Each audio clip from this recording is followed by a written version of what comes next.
Mike Harris thought he'd built an unshakable life, one crafted with his own hands, steady and dependable. But one unexpected evening unraveled everything, leaving him standing before a splintered door and a shattered marriage. What do you do when the foundation of your world crumbles in an instant? Mike Harris was the kind of man whose hands told his story better than any words could. At 35, his palms were calloused from years of hard, honest work, building not just furniture, but entire lives with his unwavering dedication. A master carpenter and craftsman, Mike was a living embodiment of perseverance. Tall and broad-shouldered, with a strength honed from a youth spent in martial arts and high school fights, he carried himself with a quiet confidence.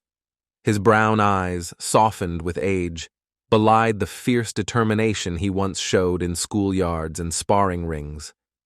Mike grew up in a small Midwestern town, the second of three brothers, each with a fierce independent streak inherited from their father.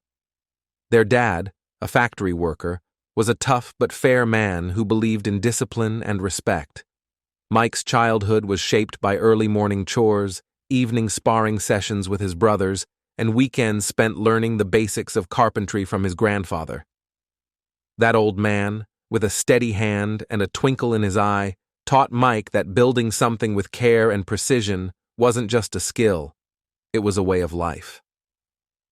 By the time Mike reached his teenage years, his talent for carpentry had blossomed. When other kids were working part-time at fast food chains, Mike was helping neighbors with small construction projects. Whether it was a treehouse, a shed, or a sturdy fence, Mike's work was always admired for its meticulousness. His reputation as a dependable young man spread, but so did his reputation for not backing down from a fight. A natural in the dojo and the boxing ring, Mike learned to channel his energy into controlled strength. He wasn't a bully, far from it. He fought to protect his brothers, his friends, and sometimes even strangers who couldn't stand up for themselves. By his late 20s, Mike had turned his passion into a career. Owning his own carpentry business felt like a dream come true. He specialized in bespoke furniture and home renovations, and his work was renowned for its blend of functionality and artistry. But beneath the sturdy exterior of this craftsman was a man with simpler, quieter dreams. He wanted a home of his own, a family to fill it, and a partner to share it with. Enter Rachel. Rachel Harris, née Summers, was everything Mike wasn't, yet exactly what he needed, or so it seemed when they first met. At 31, Rachel was still the vivacious, magnetic presence she had been in her early 20s. A striking brunette with green eyes that sparkled with mischief, she had a way of making people feel like they were the only ones in the room. Growing up in a bigger city, Rachel had always been the center of attention. Her charm and quick wit earned her friends wherever she went, and her natural beauty drew admirers like moths to a flame. Rachel's path to becoming a hairdresser wasn't a straight one. She initially dreamed of being a fashion designer, but life's twists and turns led her to beauty school. She discovered that she had a knack for making people look and feel their best. Clients adored her for her warm demeanor and impeccable skills, and Rachel thrived on their compliments and stories. She loved the buzz of the salon, the music, the gossip, the constant swirl of energy. But deep down, there was a restlessness in Rachel, a yearning for something more than the predictable routines of life in a small town. Mike and Rachel's love story began at a local fair. Mike had been there to install a handcrafted stage for the town's summer concert, while Rachel was attending with her girlfriends. They met by chance, her laughter catching his attention as she joked with a vendor. For Mike, it was as though the world had slowed down when she turned and smiled at him. For Rachel, his rugged good looks and quiet demeanor were a refreshing change from the loud, overconfident types she was used to. They spent the rest of the evening talking, and by the end of the night, Mike had mustered the courage to ask her out. Their early relationship was a whirlwind of romance and spontaneity. Mike took Rachel to places she'd never been, hidden lakes, scenic hiking trails, and starlit bonfires. Rachel, in turn, brought color and excitement into Mike's life. She taught him to appreciate the thrill of a spontaneous road trip or the joy of dressing up for a fancy dinner. They balanced each other perfectly, and within a year, they were married. Marriage, however, brought its own challenges. Their first big project together was their house, a modest fixer-upper that they poured their hearts into. Mike worked late into the night, sanding floors and fixing beams, while Rachel chose paint colors and coordinated decor. There were moments of laughter, like when they botched their first attempt at wallpapering the bedroom and ended up covered in glue. But there were also moments of tension, as the stress of renovations and bills weighed on them. 6 years into their marriage, the cracks in their relationship began to show. Mike, ever the provider, had become consumed by his work. He saw every plank of wood and every paycheck as a step closer to the life they'd dreamed of. But in his quest to build a stable future, he sometimes forgot to be present. Rachel, meanwhile, was growing restless. The spontaneity she loved about their early relationship had been replaced by routines and responsibilities. She adored Mike's dedication, but found herself yearning for the attention and excitement she once took for granted. Their conversations, once filled with dreams and laughter, now revolved around finances, grocery lists, and repairs. Rachel started spending more time at the salon and going out with her coworkers. The late nights, the new dresses, and the distant look in her eyes didn't go unnoticed by Mike. But he told himself she was just blowing off steam, that the Rachel he fell in love with was still there, just waiting for the right moment to re-emerge. Yet deep down, Mike felt the unease creeping in. He could see the signs: her phone always face down on the table, the perfumed scent that wasn't hers, the way her laughter seemed reserved for someone else. He tried to push the thoughts aside, convincing himself that Rachel was just going through a phase. After all, he was building their future, wasn't he? Everything he did for them.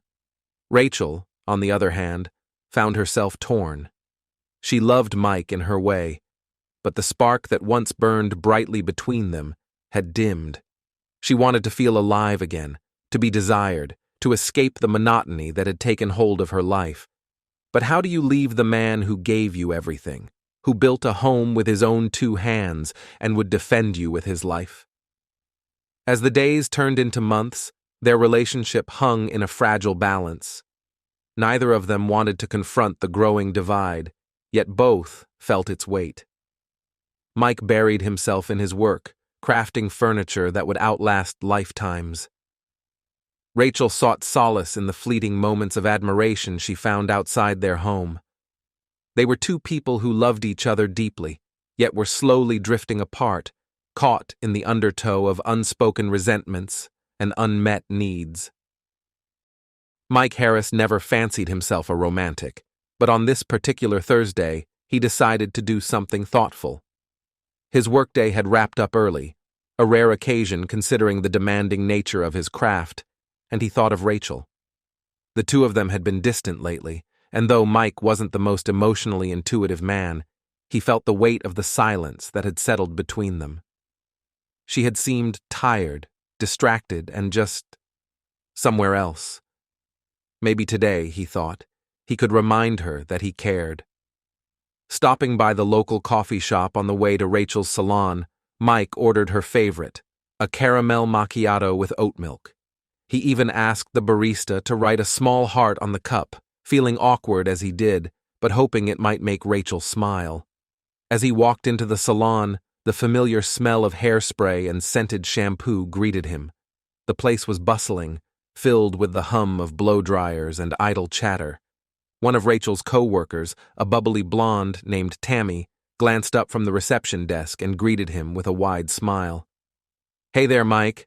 Long time no see," she chirped. "Hey, Tammy," he replied, holding up the coffee. "I brought Rachel something. Is she in the back?" Tammy's smile faltered slightly. She glanced over her shoulder before turning back to him, her voice dropping to a lower, almost conspiratorial tone. "Oh, she's not here. She left early today, said she had some errands to run." Mike frowned. Rachel leaving work early was unusual, especially without mentioning it to him. Errands? Did she say what kind? Tammy shrugged, clearly uncomfortable. Not really. She just said she'd be back tomorrow. I'm sure it's nothing, Mike.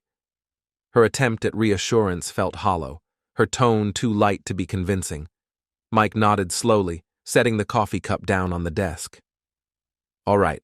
Thanks, Tammy. As he walked out of the salon, his mind churned. Rachel never mentioned leaving work early and errands. What kind of errands couldn't wait until after her shift? He tried brushing it off, reasoning that maybe she just needed some time for herself. But as he drove home, a nagging voice in his head refused to let it go. The house was quiet when Mike arrived. He set down his tool bag and called out, "Rachel?" No answer. Her car wasn't in the driveway, but he'd hoped she might have come home while he was at the salon. He wandered into the kitchen, opening the fridge and staring blankly at its contents. His eyes drifted to the calendar pinned to the wall. Rachel had meticulously filled it with appointments and social gatherings, but today was blank. Mike spent the next hour trying to distract himself, but the unease continued to grow. By the time Rachel finally walked through the door, it was almost 8 p.m. She was dressed in a sleek blouse and dark jeans, a combination far too polished for her usual casual style. A faint trace of perfume lingered in the air as she breezed past him. "You're home late," Mike said, his voice neutral but probing. Rachel didn't break stride as she tossed her purse onto the kitchen counter. "Yeah, sorry, I had a last-minute girls' night with the girls from work. We went to that new wine bar downtown. You know how Tammy loves her rosé." "Girls' night?" Mike repeated, raising an eyebrow. "Didn't think you were into wine bars." Rachel shrugged, kicking off her shoes. "It was fun, relaxing. You should try it sometime." Her tone was flippant, her smile forced. Mike felt the questions rising in his throat but swallowed them. "I stopped by the salon today," he said, watching her reaction closely. Rachel froze briefly before recovering, her hands busying themselves with unpacking her purse. "Oh? Why?" "Brought you a coffee. Thought you'd like a little surprise." She turned to face him, her smile too wide, too quick. "That's sweet, Mike. Thanks. Sorry I missed you." The conversation left a bitter taste in his mouth. Rachel wasn't acting like herself, and the thought gnawed at him as the evening wore on. They ate dinner in near silence, Rachel scrolling through her phone while Mike stared at his plate, lost in thought. The next morning, Mike's unease deepened when he noticed Rachel's purse sitting on the counter, slightly open. He wasn't the type to snoop, but something caught his eye. A small, elegantly wrapped box peeking out. He reached in and pulled out the object, a sleek glass bottle of perfume, one he didn't recognize. Turning it over in his hands, he noticed the brand was high-end, far pricier than anything Rachel usually bought for herself. When Rachel came into the kitchen, she spotted him holding the bottle and immediately froze. "Oh, that," she said, forcing a laugh. "It's just a gift from one of my clients. He's a regular. Likes to spoil the staff, I guess." Mike studied her face, noting the nervous flicker in her eyes. "Nice of him," he said slowly. "Didn't know clients gave gifts like that." She waved a hand dismissively, grabbing the bottle and tucking it back into her purse. "It's nothing, Mike. Don't overthink it." But Mike was overthinking it. That day at work, the scent of doubt hung over him like sawdust in the air. By the time he came home, his mind was racing with unanswered questions. The breaking point came a week later, when he stumbled upon something even more unsettling. Rachel had left her laptop open on the kitchen table, her browser minimized. Mike wasn't one to pry, but as he reached to close it, the screen flickered back to life, revealing an open tab, a receipt for dinner at an upscale restaurant downtown. The date matched one of her supposed girls' nights. The total bill was too high for just a few glasses of wine, and the payment method wasn't Rachel's card. Mike stared at the screen, his heart sinking. The pieces were falling into place, and he didn't like the picture they painted. He tried to convince himself it was a misunderstanding, that there was a reasonable explanation. But that hope began to crumble a few nights later when he saw her step into a car parked at the end of their street. From the shadows of their front porch, Mike watched as Rachel climbed into the passenger seat of a sleek black sedan. The driver was a man he didn't recognize, sharply dressed, his smile confident. They sat there for a moment, talking before the car pulled away. Mike's chest tightened as he stood there, rooted to the spot. He stared at the taillights fading into the night, his mind racing with questions. Who was this man? Where were they going? And why hadn't Rachel said anything? That night, Mike couldn't sleep. Lying awake in the dark, he replayed the events of the past few weeks over and over in his mind. The perfume, the receipt, the car, all of it pointed to something he didn't want to admit. He turned his head to look at Rachel, who was asleep beside him, her face serene and peaceful. How could she look so calm while his world was slowly unraveling? He got up and walked to the window, staring out at the quiet street. The house he had built with his own hands felt foreign, its walls heavy with the weight of unspoken truths. He thought about the nights he had spent sanding floors, fixing beams, and making this place a home. It was supposed to be their sanctuary, a testament to their love. Now, it felt like a monument to something slipping away. Mike clenched his fists, his jaw tightening. What am I missing? He thought. Why can't I see what's right in front of me? The questions burned in his mind, and though he didn't know it yet, the answers were closer than he realized. Mike had spent the past few weeks in a haze of suspicion, every odd behavior from Rachel stoking the fire of doubt in his mind. Her late nights, the unexplained errands, the distant look in her eyes, it all added up to something he couldn't ignore. One morning, as he laced up his work boots, he made a decision. He couldn't keep living like this, drowning in his own thoughts. He needed answers. That day, Mike left work early, feigning a family emergency to his boss. He parked his truck a block away from the salon, waiting for Rachel to finish her shift. His heart pounded as he sat there, the minutes stretching into what felt like hours. Finally, she appeared, stepping out of the salon with her purse slung over her shoulder. She wasn't alone. A tall man in a sharp navy suit stood beside her, his hand resting casually on the small of her back. Mike's breath hitched. He hadn't expected to see her with anyone, let alone someone who exuded confidence and charm. They exchanged a few words, Rachel laughing lightly at something the man said, before she climbed into his car, a sleek black sedan that gleamed under the afternoon sun. Mike clenched his jaw, his hands gripping the steering wheel as he started his truck and followed them at a cautious distance. Every instinct screamed at him to confront her, to demand an explanation, but he forced himself to stay calm. He needed to see where this would lead. The car weaved through downtown traffic before pulling into the parking lot of an upscale restaurant. Mike parked a few spaces away, his pulse racing as he watched Rachel and the man walk inside. She looked radiant, her smile brighter than he'd seen in months. Mike slipped inside the restaurant, his worn boots and flannel shirt starkly out of place among the polished floors and softly lit chandeliers. He found a corner where he could remain unnoticed, his eyes fixed on Rachel and her companion. They sat at a table near the window, talking animatedly as the waiter poured wine into their glasses. Mike's stomach churned as he watched them. The man reached across the table, his fingers brushing against Rachel's hand.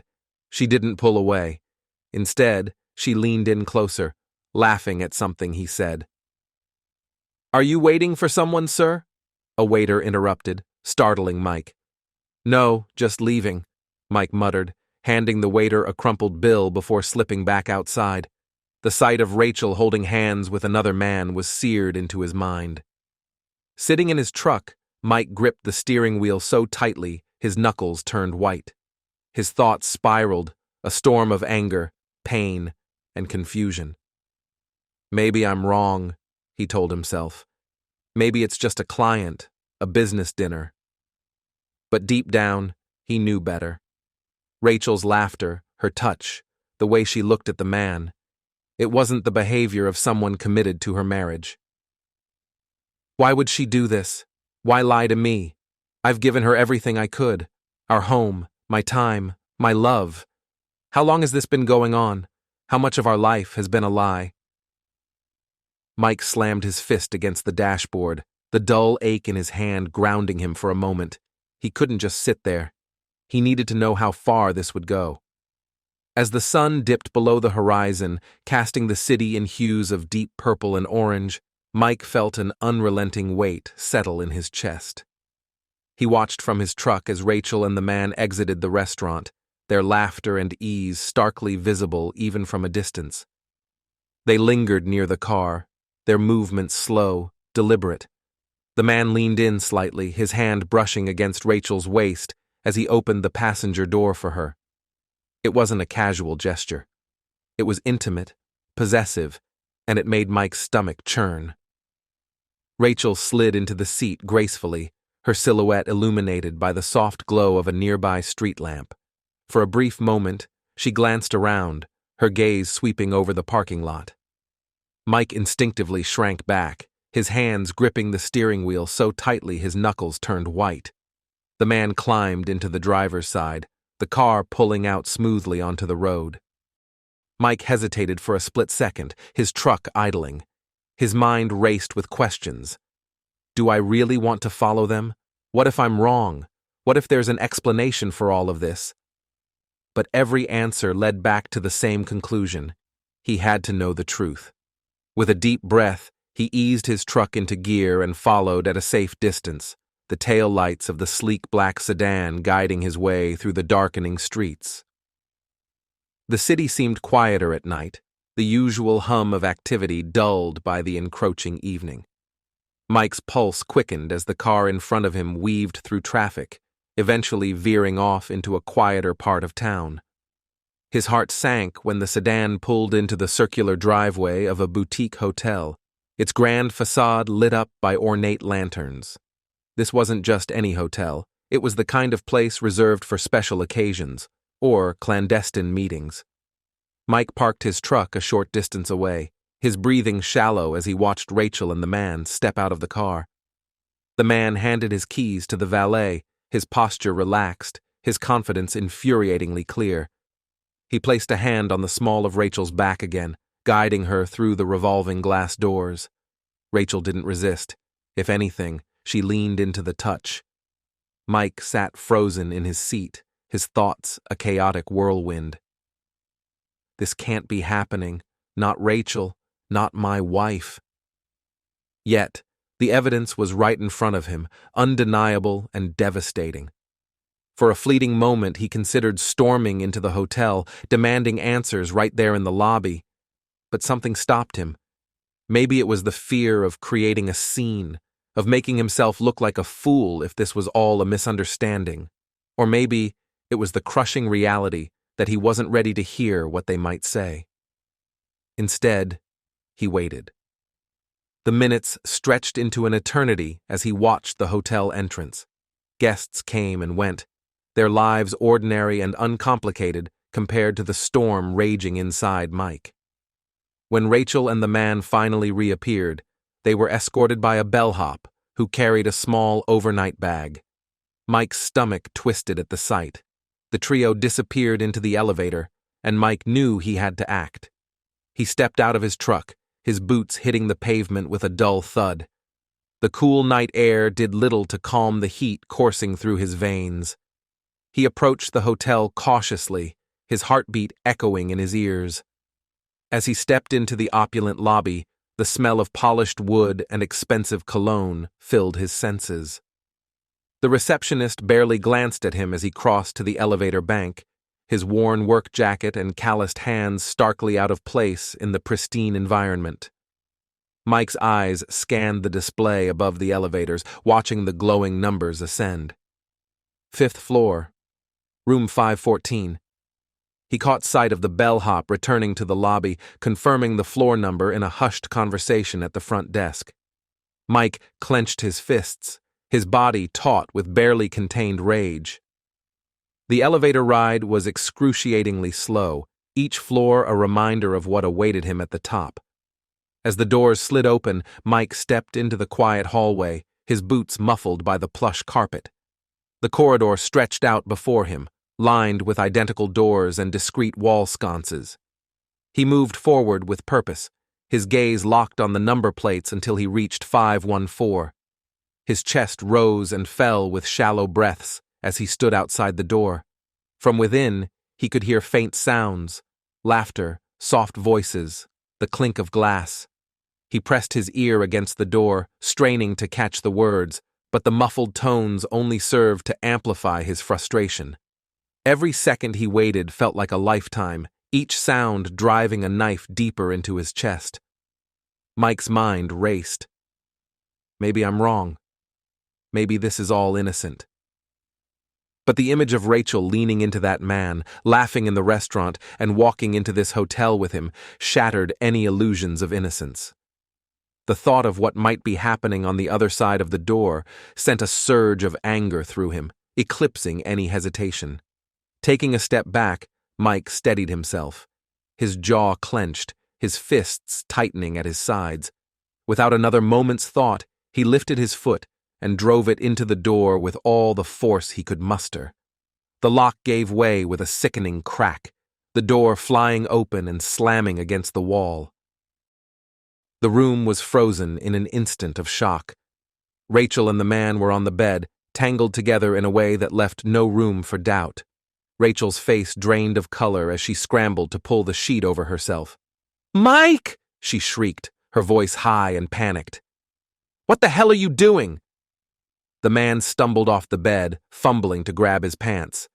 "Hey man, calm down," he stammered, his voice trembling. But Mike wasn't listening. His gaze swept over the room, landing on a small potted plant sitting on the nightstand. Without thinking, he grabbed it and hurled it at the man. The ceramic pot shattered against his head, sending him stumbling backward into the wall.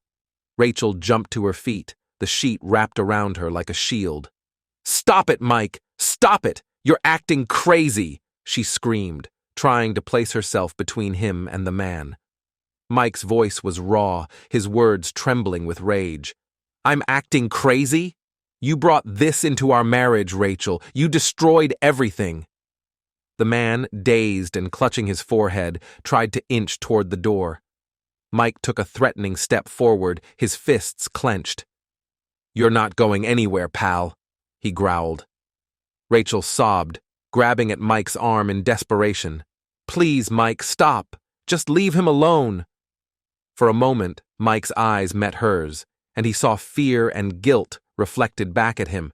His anger wavered, replaced by a crushing sense of betrayal. He stepped back, his shoulders sagging as the weight of the moment pressed down on him. "You ruined us, Rachel," he said quietly, his voice breaking. Without another word, he turned and walked out of the room, leaving the door hanging crooked on its hinges. The cool night air hit Mike like a slap as he stepped outside, his chest heaving with every breath. He climbed into his truck and gripped the steering wheel, his knuckles white. The hotel loomed behind him, a monument to everything he thought he knew about his life, and everything he had just lost. Mike's truck rattled as he sped down the empty streets, his thoughts an unbearable cacophony. The city lights blurred in his peripheral vision, his hands trembling on the wheel. The taste of rage still lingered in his throat, metallic and bitter. His mind replayed the scene over and over. Rachel's pale face, the man's panicked eyes, the sound of the door shattering as his boot collided with it. He pulled into the lot of a run-down motel on the outskirts of town, the neon vacancy sign flickering faintly. Killing the engine, Mike sat there for a moment, his forehead resting against the steering wheel as he tried to catch his breath. His hands still ached from the punches he'd thrown, his knuckles raw and bloodied. Finally, he stepped out of the truck, the cool night air biting at his skin. The motel lobby was dimly lit, the air thick with the smell of stale cigarettes. The clerk behind the counter barely looked up as Mike slid a crumpled bill across the desk. "Single room," Mike muttered, his voice hoarse. The clerk handed him a key with a number etched into the tag, and without another word, Mike walked down the narrow hallway to his room. Inside, the space was claustrophobic. A single bed with a worn quilt, a small TV bolted to the wall, and a mirror above the dresser. Mike flicked on the light, casting the room in a harsh yellow glow. He sat on the edge of the bed, his elbows resting on his knees, his hands dangling between them. For a moment, he just stared at the floor, the events of the night crashing over him like a wave. Finally, he stood and approached the mirror. His reflection stared back at him, haggard and unfamiliar. His knuckles were swollen, smeared with dried blood from the punches he'd landed on Rachel's lover. Mike touched the edge of the mirror, his fingers trembling. "I've become what I promised myself I'd never be," he muttered under his breath.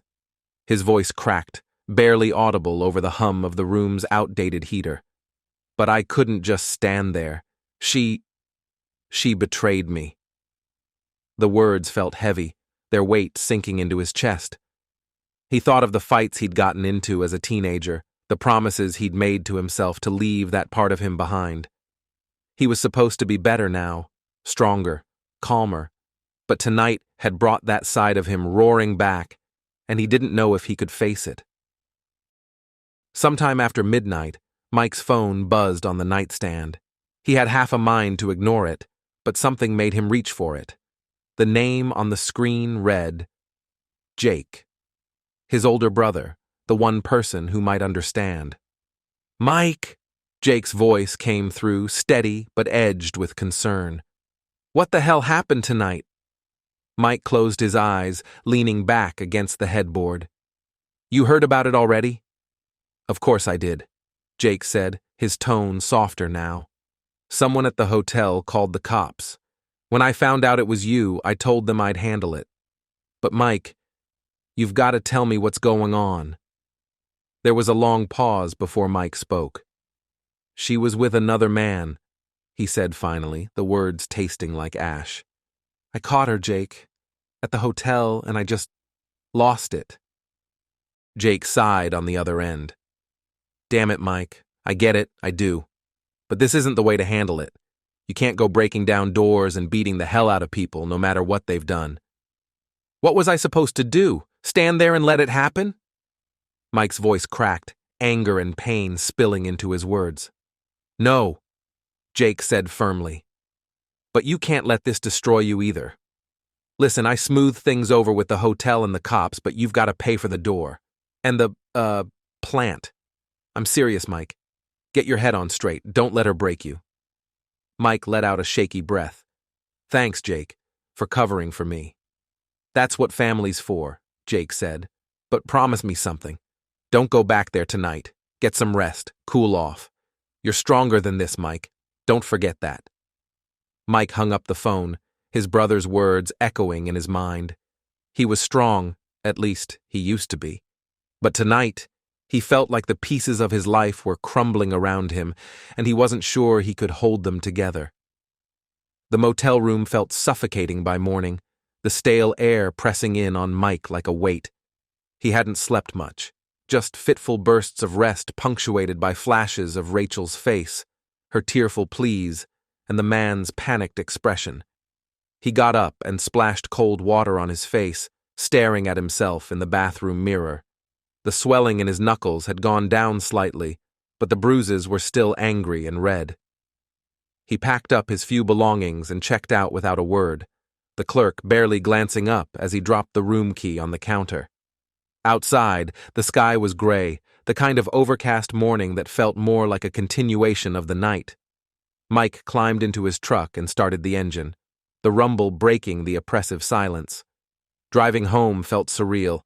The streets were quiet, the early hour lending an eerie stillness to the town. Mike's thoughts churned as he pulled into the driveway, the sight of the house, the one he'd built with his own hands, filling him with a mix of pride and sorrow. This was supposed to be their home. their sanctuary. Now, it felt like a reminder of everything that had been broken. Steeling himself, Mike opened the front door and stepped inside. The house was silent, but the faint sound of muffled sobs drew him to the kitchen. Rachel sat at the table, her face buried in her hands, her shoulders shaking with each breath. She looked up as he entered, her eyes red and swollen. "Mike," she said, her voice barely above a whisper. "I'm sorry. I was stupid. I was selfish. And I ruined everything." Mike stood there for a moment, his gaze heavy as he looked at her. Her vulnerability was palpable, her guilt written across her face, but the pain in his chest refused to soften. "Why, Rachel?" he asked finally, his voice low and strained. "Why would you do this to us?" Rachel's lip quivered as she struggled to find the words. "I don't know," she admitted, her voice breaking. "I was lonely.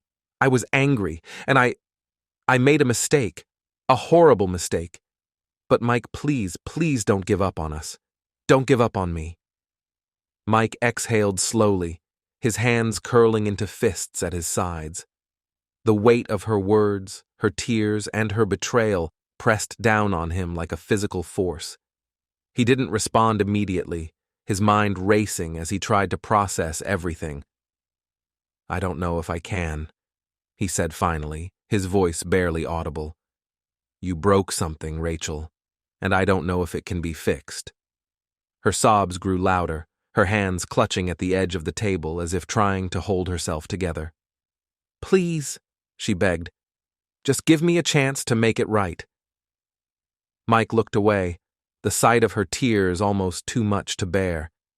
He didn't know what his next move would be, but one thing was certain: nothing would ever be the same. The morning stretched on in oppressive silence.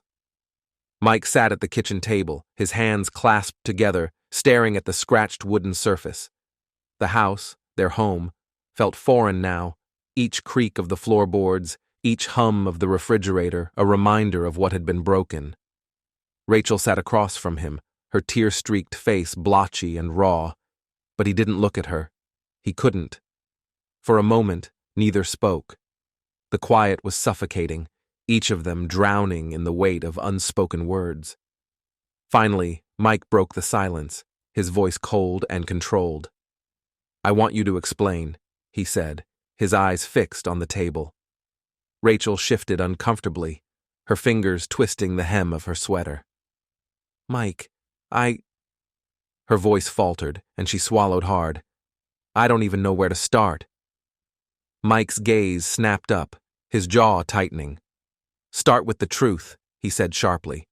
"For once, just tell me the truth." Rachel's lips quivered as she tried to compose herself. "It wasn't supposed to be like this," she began, her voice barely audible. "I never wanted to hurt you." Mike let out a bitter laugh, the sound harsh and cutting. "You didn't want to hurt me? You think walking into a hotel room and finding my wife in bed with another man doesn't hurt?" He leaned forward, his voice rising. "Do you have any idea what that felt like, Rachel? To see us, reduced to that?" She flinched, her hands trembling in her lap. "It wasn't about you, Mike," she said weakly. I was unhappy. I was lonely, and I didn't know how to tell you. You were always working, always so focused on everything else. I felt invisible." Mike's eyes narrowed, his anger simmering beneath the surface. "So that's your excuse? I was working too hard? Building this house, providing for us? That wasn't enough for you?" Rachel shook her head, her tears spilling over again. "It's not that simple. I didn't mean for it to go this far. I needed something. I didn't know how to fix what was wrong between us." Mike's hand slammed down on the table, making Rachel jump. "What was wrong was you deciding to lie to me," he shouted.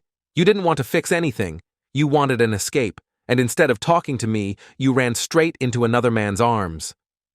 Rachel opened her mouth to respond, but Mike cut her off. He reached into his pocket and pulled out his phone, unlocking it with a swipe. "You think I don't know the full story?" he asked, his voice icy. Let me show you what I know. He tapped on the screen, bringing up the video he'd taken at the hotel. The footage was shaky, but clear enough. Mike kicking down the door, Rachel's panicked face, and the man scrambling to cover himself. He set the phone on the table and pressed play, the sound of the splintering door filling the room. Rachel stared at the screen, her face draining of color. "Mike, please," she whispered, her voice breaking. "You don't need to do this." He ignored her, his eyes fixed on the video. When it ended, he picked up the phone and looked at her. "That's what you did to us," he said quietly. "That's the reality of our marriage now. You destroyed it." Rachel's tears flowed freely as she reached out to him. "Mike, I'm begging you," she pleaded. "I know I made a mistake, a horrible, unforgivable mistake, but I love you. I've always loved you." Mike recoiled from her touch, his expression hard. "Don't," he said, his voice trembling with anger. "Don't you dare say you love me. If you loved me, you wouldn't have done this." Rachel's voice rose in desperation. "I was lost, Mike. I didn't know how to handle what I was feeling. I felt like we were strangers, like you didn't see me anymore." Mike's laugh was bitter and hollow. "So you thought screwing some guy in a hotel room would fix that? You could have talked to me, Rachel. You could have told me how you felt. But no, you chose this instead." She shook her head, her hands pressed against her chest, as if trying to hold herself together.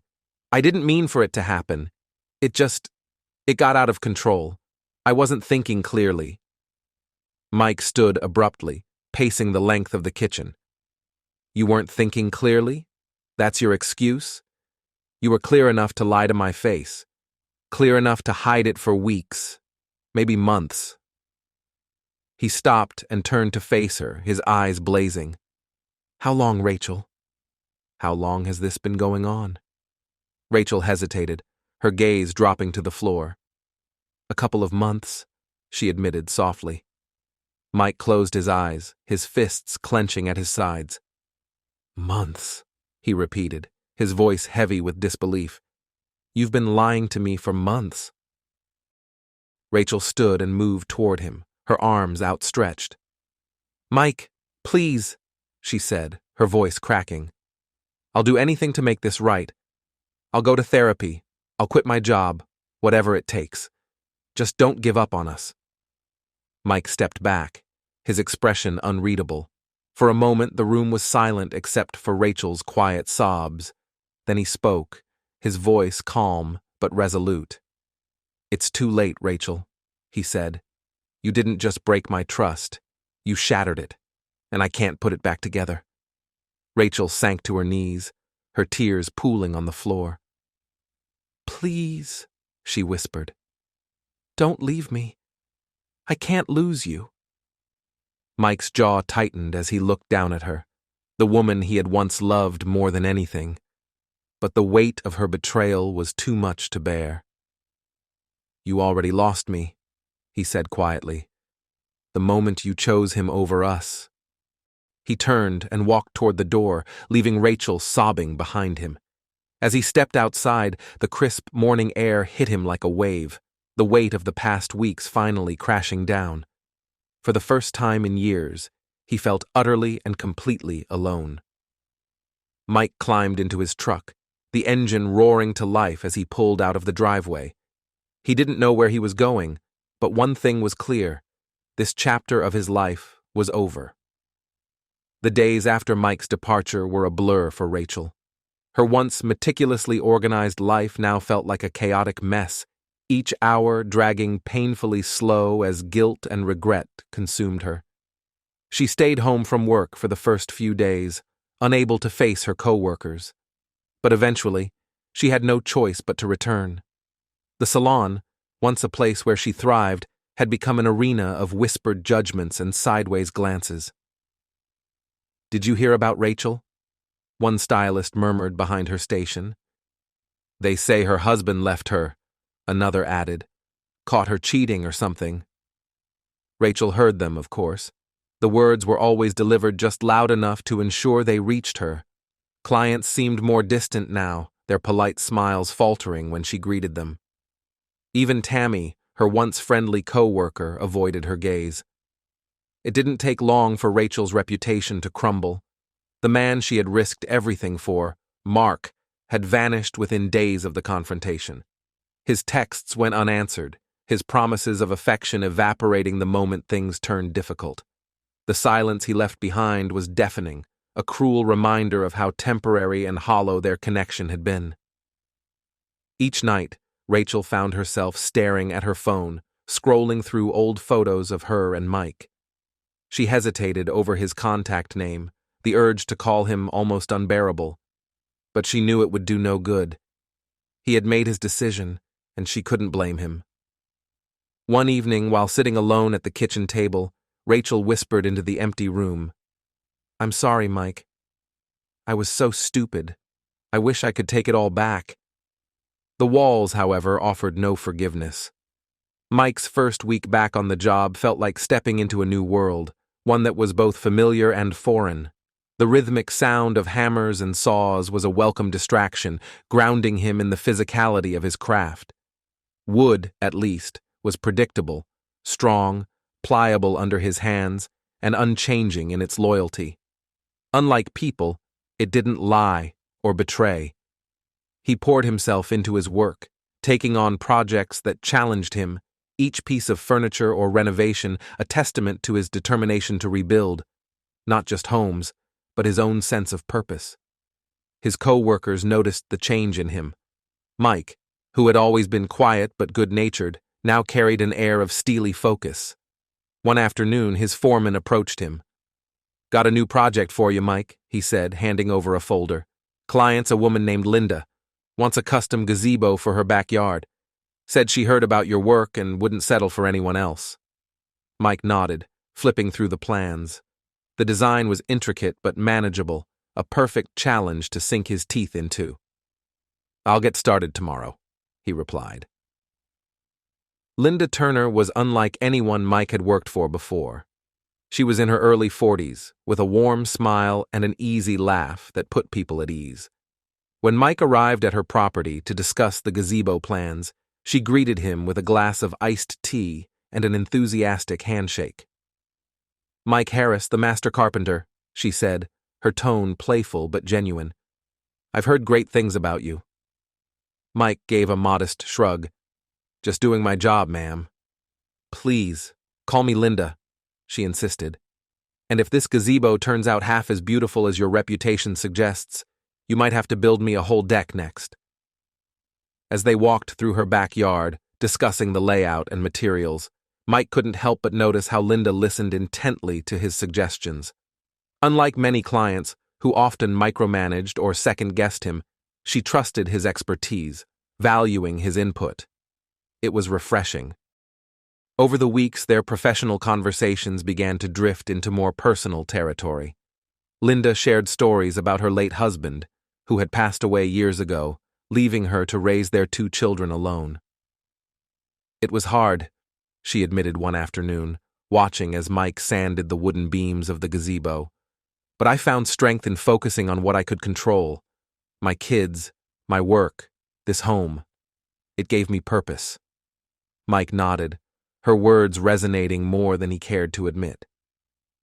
"That's what I've been trying to do," he said quietly. "Focus on what I can build, what I can fix."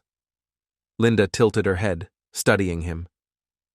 "You've been through something," she said gently, "but it hasn't broken you. I can see that." For the first time in weeks, Mike felt a flicker of something he hadn't allowed himself to feel. Hope. Meanwhile, Rachel's life continued to unravel. She avoided places where she might run into people who knew her story, the weight of judgment too much to bear. Every corner of the house reminded her of Mike, his tools in the garage, the dining table he had built, even the little imperfections in the walls where they had argued over paint colors. One night, unable to sleep, Rachel ventured into the garage. She ran her fingers over Mike's workbench, the surface worn smooth from years of use. There, amidst the sawdust and tools, she found a small wooden box he had crafted for her years ago. Opening it, she found a note he had written. For Rachel, the most beautiful part of my life. The words broke her, and she sank to the floor, clutching the box as sobs racked her body. She had thrown it all away, and now she was left with nothing but memories of what could have been. Mike's work on Linda's gazebo became a personal mission. Each cut of the wood, each nail hammered into place, felt like a small step toward reclaiming the man he once was. Linda often joined him in the backyard, bringing him lemonade or asking questions about the process. One afternoon, as they stood beneath the nearly finished structure, Linda smiled. "You've outdone yourself, Mike. It's perfect." Mike wiped the sweat from his brow, stepping back to admire the craftsmanship. "It's coming together," he said. Linda hesitated before speaking again. "You know, you've done more than build a gazebo here. You've reminded me that life doesn't have to stop moving forward even after loss." Mike met her gaze, her words sinking in. "I think you've done the same for me," he admitted. The final day of the project was clear and sunny, the kind of day that felt like a fresh start. Linda stood on the lawn, holding a tray of lemonade as Mike added the finishing touches to the gazebo. When he stepped back, the structure stood tall and proud, a testament to resilience and renewal. "It's beautiful," Linda said, her voice filled with awe. Mike turned to her, a small smile tugging at his lips. "I'm glad you think so." As they sat together under the gazebo's wooden beams, sipping lemonade and watching the sun dip toward the horizon, Mike felt a sense of peace he hadn't known in months.